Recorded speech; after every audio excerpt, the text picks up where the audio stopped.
So বন্ধুরা, আমরা ভেবেছিলাম আমরা রোস্ট আর করবো না, আমরা একটা ভিডিও রোস্ট করে আমরা ভিডিও রোস্ট করা বন্ধ করে দিয়েছিলাম। তো বন্ধুরা, আমরা ফেসবুকটা খুলে যে তোমার বাবা মার সামনে দুটো একটা ভিডিও দেখবো, কে নিজে ভিডিও আপলোড করে সেই জিনিসটা দেখাবো, সেই জিনিসটা দেখানো যায় না, এমন একটা পরিস্থিতি চলে এসেছে। এখন কিছু কিছু কালধারি উঠেছে। আর কালধারি থেকে বলা খারাপ, আর এই খানকি ধারি, এই তোকে বলছি তুই যে বিয়ে করেছিস, স্বামীর সাথে ঠিকঠাক সময় কাটে না, স্বামীর সাথে রাত্রেবেলা পারিস না দিতে।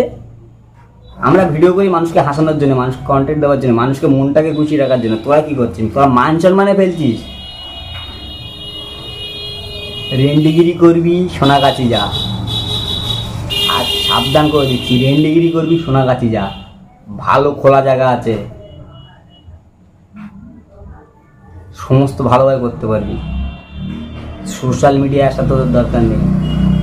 রুমে গিয়ে ঢোক না, কাজে দেবে। আর মেয়েগুলোকে বলছি, তোর কি হয়েছে বে?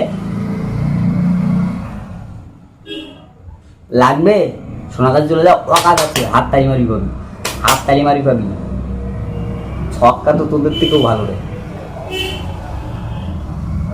আমার মাসি বলে ডাকি, তারা অনেক থেকে ভালো, তোদের থেকে শতগুণে ভালো। তোরা তো তাও রাখিস নি। যখন মা বাবার সামনে ভিডিও মোবাইল খুলে বসি না, তখন লজ্জা লাগে। নিজেরা শুধরা। আর যারা সাপোর্ট করছো তাকে বলছি, ভিডিওটাকে প্রতিটা মানুষের কাছে শেয়ার করে দাও। সোশ্যাল মিডিয়ায় এসছে বলে একা সব শুরু করে দিয়েছে।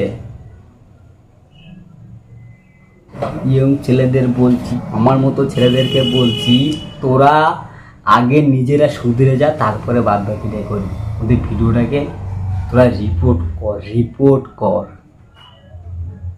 না হলে নেক্সট টাইমে আরো বেশি হবে। বাড়ি ঘরের মা মাসি আছে, বোন আছে, তাদের সামনে তো মান সম্মানটা রাখ।